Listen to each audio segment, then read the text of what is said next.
You're often not in your best place when you're job interviewing. And that's because, particularly if you've been laid off, you're just not mentally in the best place you've ever been in. I've described it as being in the stages of grief. Most people do cycle through the actual stages of grief. And then there's an additional sixth component, which is a loss of identity and a loss of ego. And it's particularly hard for women because, well, it's hard for men because there's a vulnerability there. But it becomes even harder for women because for us to discuss a loss of identity due to job loss or career loss is to admit that our identities are tied to our careers when societally we're expected for our identities to be tied to our families. I am here with my friend Shana Pederson. And I got to say, Shana, thank you so much for being on the Human Code today. It's an absolute blast talking to you. And like we've had a couple hours to share together before this, but I'm really excited to ask you this question. And it's what got you interested in the intersection of humanity and technology? Sure, Don, and thank you for having me and for the conversations we've already had.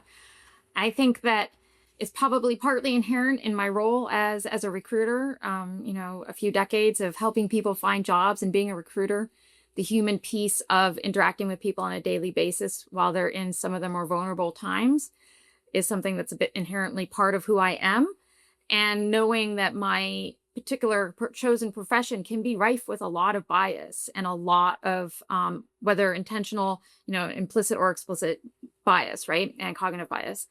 And so as technology, I'm a bit of a nerd. I'm in legal technology. So technology, machine learning has been a part of our industry for 25 plus years. So it's not new in my industry, legal technology.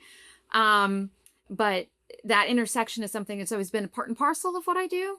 But also as I started, as AI became more and more robust and, more publicly accessible, I started to want to ensure that I could be a part of a community that could perhaps think about the intersection of the humanity and the AI, and not just talking about human in the loop, but the actual humanity and the ethics and of how the AI is built to serve humanity. So about 2 years ago, a lawyer I know, Michael Simon, who is a fellow for Humanity, reached out to me and said, hey, I know this is something you talk about, something you're interested in, like at ILTA and some of these different organizations. Do you want to become a part of For Humanity?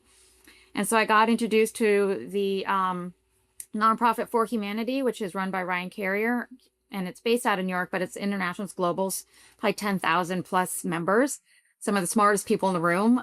It can be intimidating.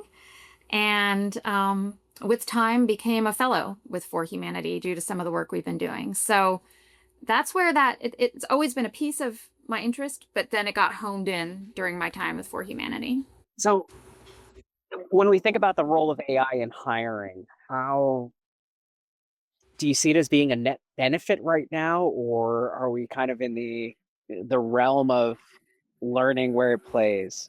I think that it was sold to us as the democratization of staffing, of hiring, right? It was initially, this would be both an efficiency tool for recruiters, for candidates, for hiring managers, for everybody, perhaps a way to ensure that your ship is in order, right? All the things, the efficiency of it, but also it was supposed to be the true democratizer, because as I mentioned before, within recruiting, within the hiring process, it is undeniable that human bias plays a role in recruiting. And so the real hope was that sort of pie in the sky dream was that these hiring tools would eliminate a lot of that and maybe democratize things. What we have found, of course, unfortunately, is that these are all, generally speaking, built on the larger frontier models, which are built by humans, right? And ingested human reality and bias. And so that's flowing through. I don't know if I'm at a place where I'm going to say these tools are not helpful or are helpful. What I will say is, based on some of the research I'm doing now and in a lot of the various articles and even lawsuits that are out there right now, that perhaps the human is in the loop in the wrong place. And maybe we need to think about, obviously these tools probably need some training and some tuning and whatnot, but more importantly, where the human is in the loop and maybe empowering the humans in the loop to be more involved in the process may actually be more helpful, not less helpful, and may actually help with some of the issues we're seeing with a spike in ageism and gender inequalities and racial inequalities in the hiring pipeline. It's really a shame to hear that what we're seeing right now is kind of that, rise of ageism, rise of sexism, rise of racism in the hiring pipeline, where we spent so much time trying to weed that out. And the promise of the technology was somewhat of the opposite to it. So I think it sounds like you're calling for like a recalibration I of, think that there's a need for, yes, I agree. I'm sorry to interrupt. no. I think that's a more kind of like the open floor to Yeah. you. And yeah, I think that there needs to be a rethinking of the purpose of the tools again, and where the human in the loop sits in the tools. There's been a tremendous number of layoffs in the talent acquisition and recruiting space. So recruiters are being expected, the KPIs are very, very high in general. Recruiters are expected to do significantly more work than they did before, because the efficiency part of the AI was meant to eliminate a need for a lot of the automated tasks. Again, probably the loop is wrong. There's also, of course, because candidates now want to ensure that their resumes fit the tool, they are also now using AI. And then there's the third component of opportunists creating bots and other such things. And then there's the ghost jobs, or the evergreens that feel like ghost jobs. And so there's that sort of third amorphous piece of it that isn't human at all, that is cluttering and creating noise. And so first and foremost, I think some of that noise, probably if there were a mechanism to eliminate that noise, then we could start to focus on the human piece of it, distinguishing real jobs from not, and real humans from not, quicker, and giving them more of a priority in the pipeline. are you familiar with the dead internet theory? I mean, I would love for you to explain it a little bit for those who are not on our. Okay. So basically what the dead internet theory is you have this moment in time in which there's going to be more bots on the internet than there are human people. And then it's going to be that the bots are having conversations with the bots, and it's going to be more difficult for you to actually have a conversation with a real human because of the flood of just inundation of bot traffic. And just in the last, I think, year and a half, we hit the point where bots were more than 50% of traffic on the internet. And most likely we're going to be getting to the point where they're going to be like 90% of social media interaction as well. But it kind of sounds like that's somewhat of the situation that you're describing in the hiring space.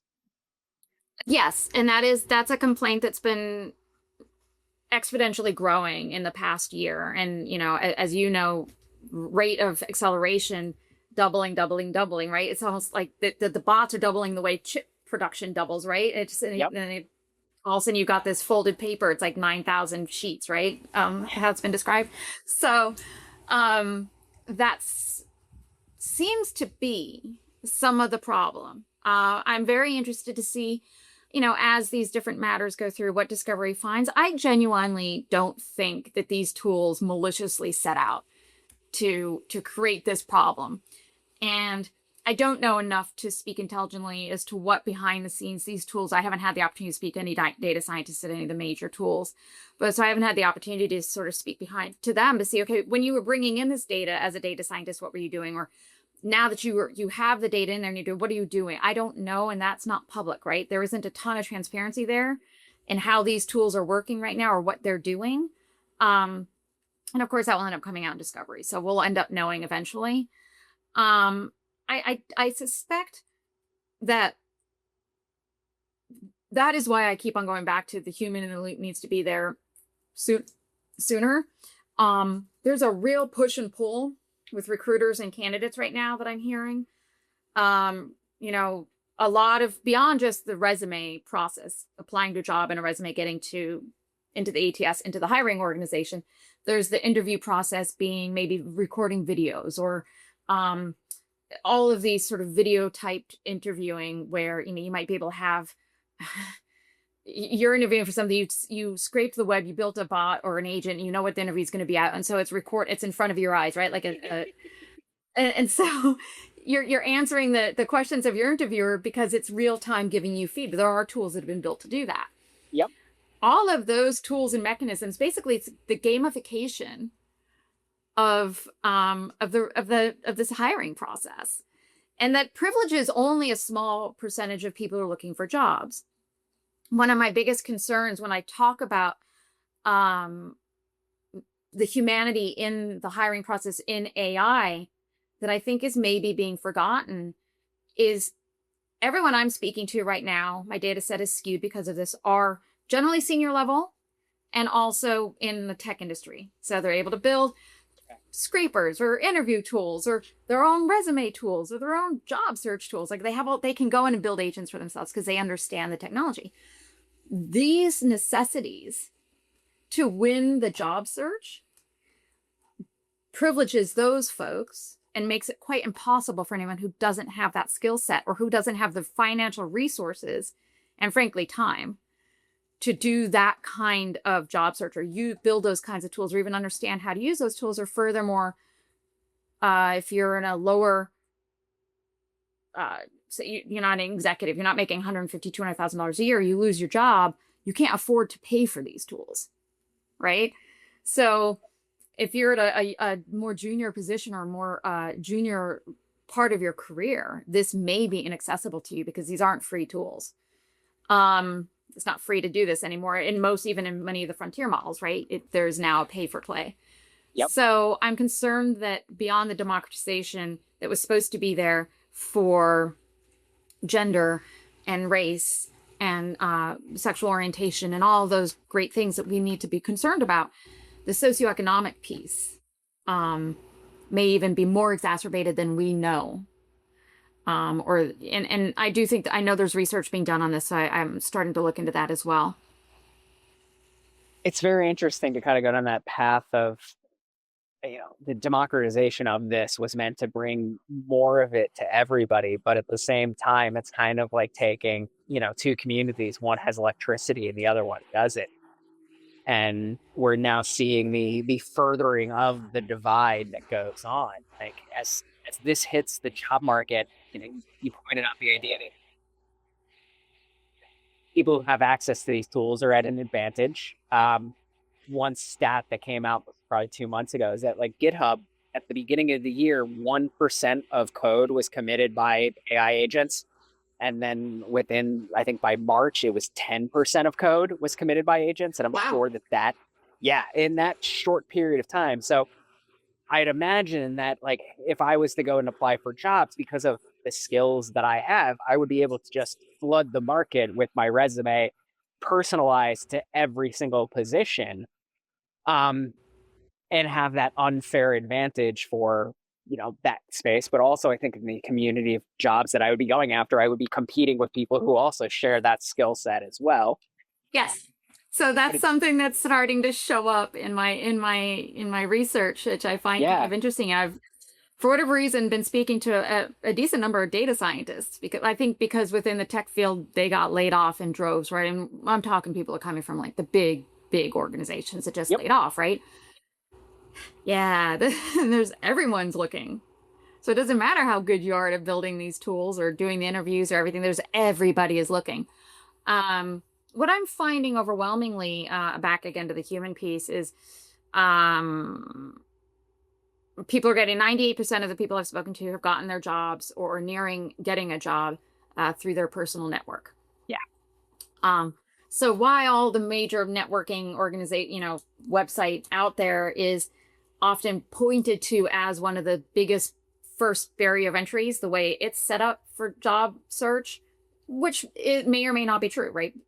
Interestingly enough, the networking piece of that tool has remained very robust and is how people are getting their jobs. And so it's interesting that a tool that was built for both networking and job search. I've been on LinkedIn since back in the day when you had to be invited to be on it. So I'm old. But yeah, you used to have to be invited to be on LinkedIn. Like it was a whole thing. It's always the utility of it as a job board has gone in waves and cycles for folks in my position. It's quite expensive now to get a LinkedIn recruiter license. and it's not as useful as it could be anymore for us the way it's been built. I hope they fix that. I'm sure they will. But as a networking tool for the average person looking for a job, should you be able to create a good platform for yourself on there? Again, there is a socioeconomic barrier of entry there.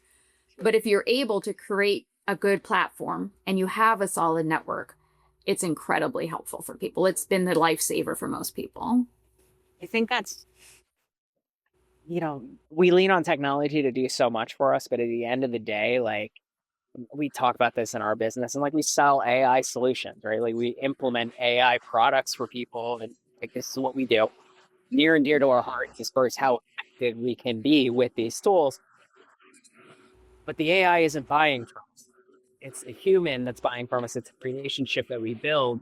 And additionally, because we're so on the frontier of what people are doing with these tools and kind of like in the implementation of running businesses, they need to know that there's somebody behind the wheel that they can trust and that they can understand. Yeah. Like, hey, this is who I can call when I don't understand it. We can pick up the phone and have a conversation. Because I think what you're hinting at, and actually even directly saying, is like it is people like to work with people. Like you don't hire somebody really Yes. through. I mean, you do hire people through job boards and whatnot, and we find some great people that way. But the easiest path, and this has been true for both your career and my career, you find your jobs through people. Like, and it's Yes. always been the network. And like, I mean, it was early 2000s when I graduated college, and like it was more of a it was about the network, and it was always about the network. And I can't remember who said this, but it's your network is your net worth. Yes, absolutely. Yeah, I Yeah. And agree. so, I think too, we need to remember, like you said, we work with people, and whether it's we're using a tool for hiring as a corporation, the more you eliminate the human at the beginning, first of all, you're not 100% sure you're getting the right person. You're getting the person who can play the game the best, right? The gamification of it is now gotten to the point where you're getting the person who can play the game the best, not necessarily your best employee. So there's that problem.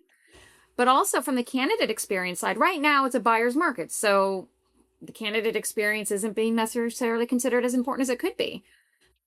But most of the people I'm talking to who have experienced the video interviews or all of the things that are very much not human based first round interviews and then that whole beginning of the hiring process don't really want a second interview. They're okay unless they really really want to work there and they know somebody who got them in there and they know this is just a piece of the process.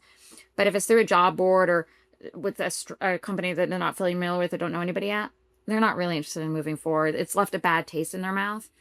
We're also finding that a lot of the research I'm seeing, and it's something I kind of knew was going to be a problem from my cognitive bias research and from the AET work that we did with For Humanity, anything that requires recording isn't going to work out well for people with disabilities, blind people, because what they're not just tracking what you're saying, they're tracking your eye movements, they're looking for stress, they're looking for a lot of different things. So the it's not going to be great for people with disabilities. So there is a disabilities issue there. In some countries, I've talked to people in Europe and through GDPR, you have the right to refusal and you have the right to be forgotten, both of which aren't necessarily prevalent here. And it's something that I saw today that I thought was really prescient.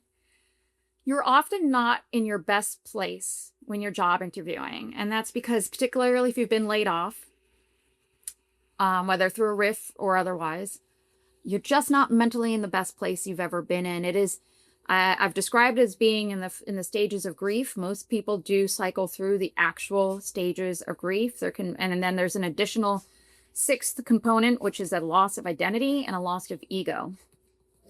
And it's particularly hard for women because, well, it's hard for men because there's a vulnerability there. But it becomes even harder for women because for us to discuss a loss of identity due to job loss or career loss is to admit that our identities are tied to our careers when societally we're expected for our identities to be tied to our families. And that is, okay. Yeah. So there's an entire psychological framework around job loss that doesn't get spoken about a lot. And again, also going back to if you're too assertive and all the things.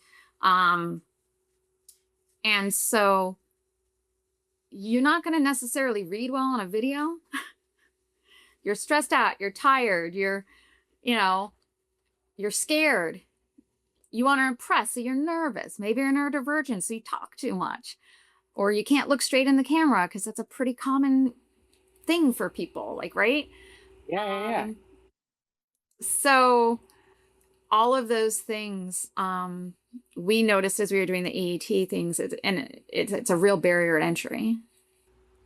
It's such a shame.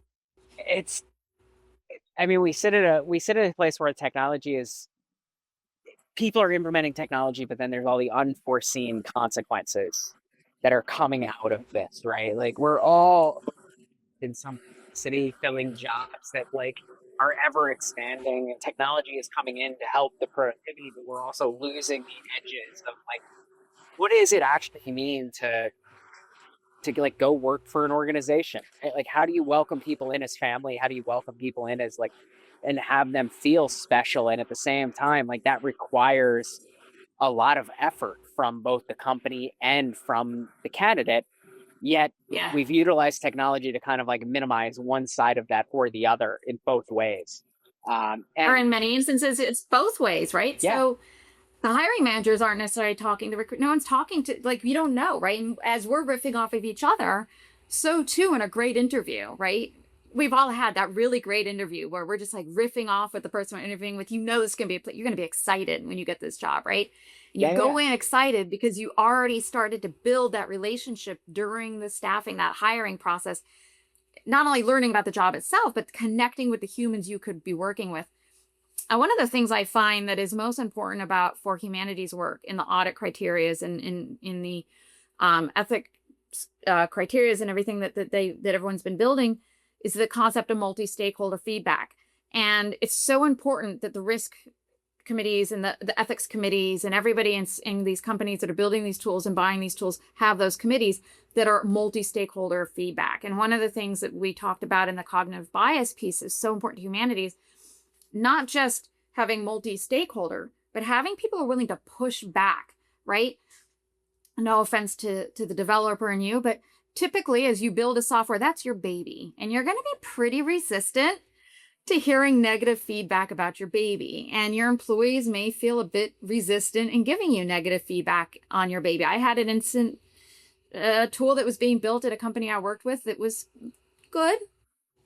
My data background, I was like, but we're missing some really key points. So it's not actually going to give us the data that's useful that we need. I was told by that person's manager, you know, this was his baby. He built that. You really hurt his feelings. This wasn't about feelings, guys. We need this tool to work. This is giving me employment metrics. I need it to work. I need to be right. This isn't no, and helpful. that's I mean, I get it. there's. I mean, I used to have. I mean, I still have teams all around the world, but I was working for an organization which I had teams in North America, Mexico, and Europe. And I came from the world of I could tell you that your baby's ugly as long as I'm commenting on the work, and like it's just the work, it's not personal. I went down to Mexico and I ripped into the team's work because it just was not up to snuff, and half the room started crying.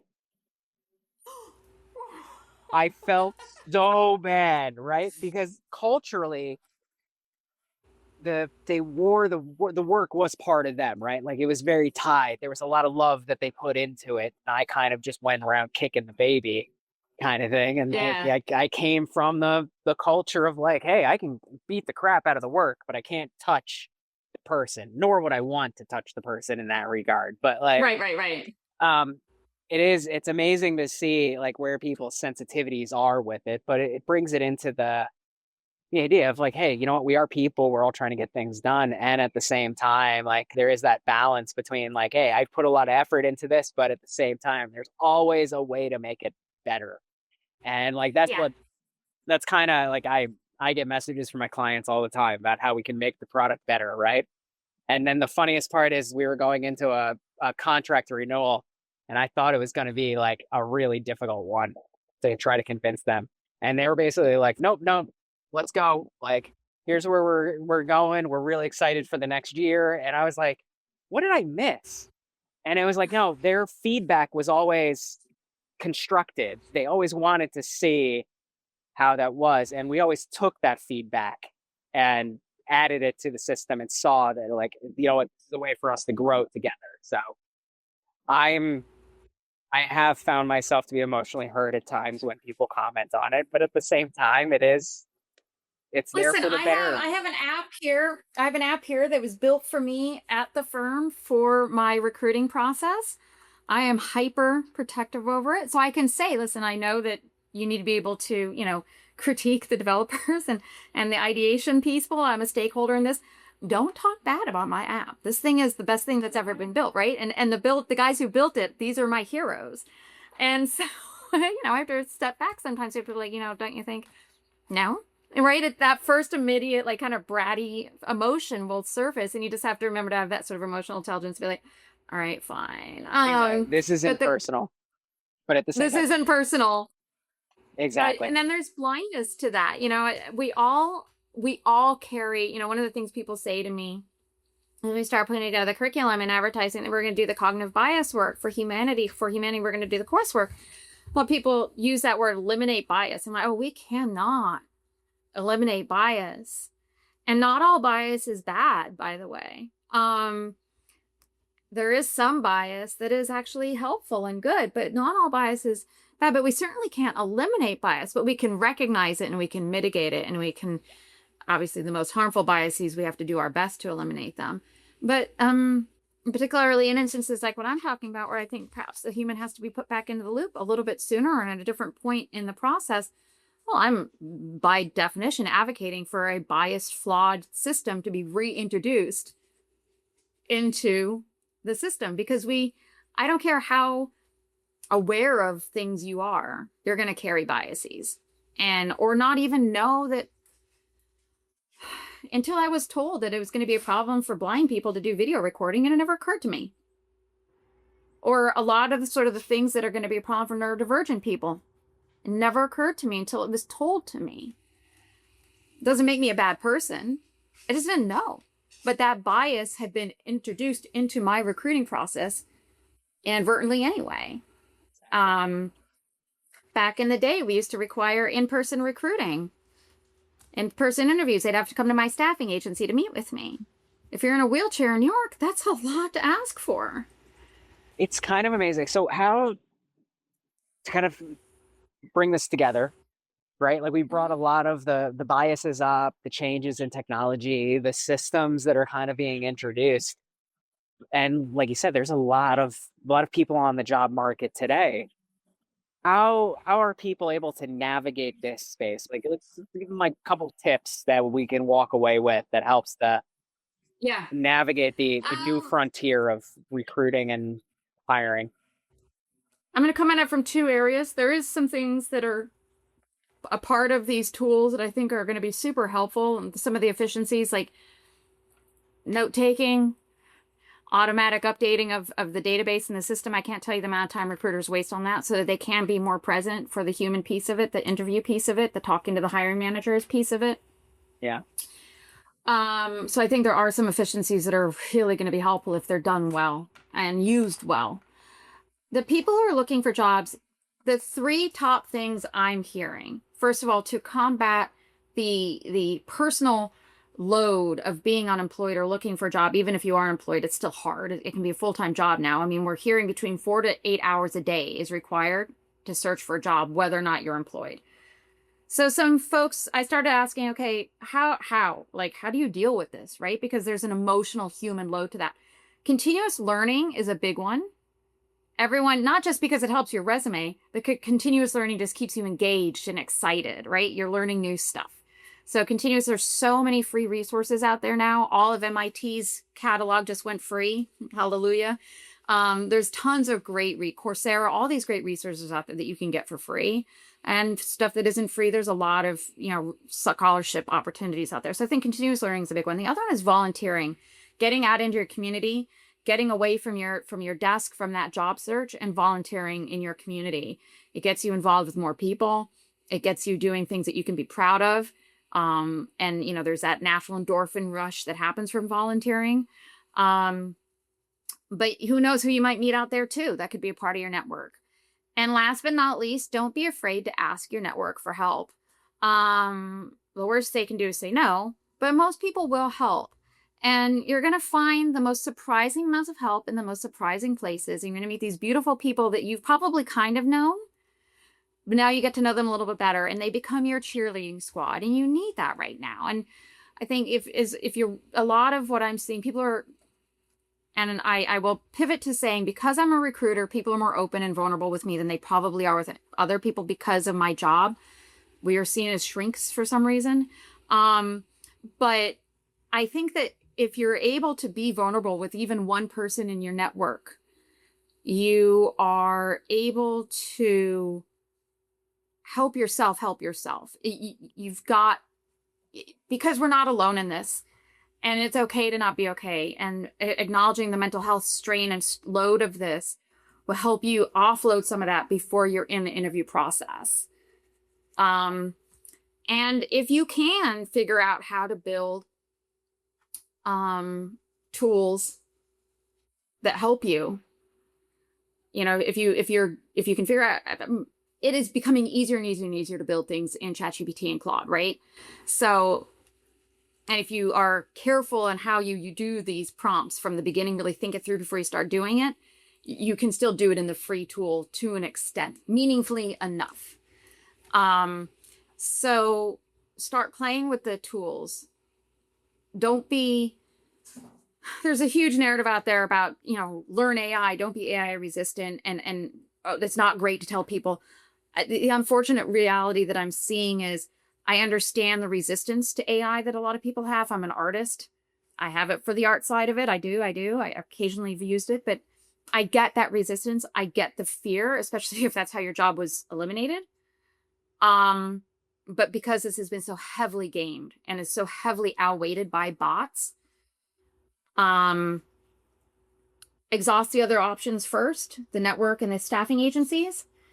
If those options are exhausted, if you're a person who doesn't want to use AI, if those options are exhausted, you may want to start doing some soft entree into AI at a pace that's comfortable for you. Oh, that's really good advice. I gotta say, I really appreciate you taking the time today to talk to us. A lot of great conversation and some great advice there at the end too. So thank you once again. I appreciate it. Thank you for having me and for your interest in this. And for anyone who wants to be more involved in For Humanity, it is For Humanity, all one word. You can find it online. Anybody is welcome. Again, you get to be in the room with the smartest people in the world. Literally, I'm not exaggerating. We got Shay Brown on our board. So it's an opportunity to genuinely influence criteria, audit criteria, ethical, human-based audit criteria for, right now we're doing ed tech, education tech, every Friday at 10 a.m. Eastern, which is super cool. We need way more people in there for that. Most of the coursework itself is free. The tests cost money, but the coursework itself is free. So it's all there. It's I think, quite easy for anyone to access. Yeah. Oh, I love it. Thank you so much.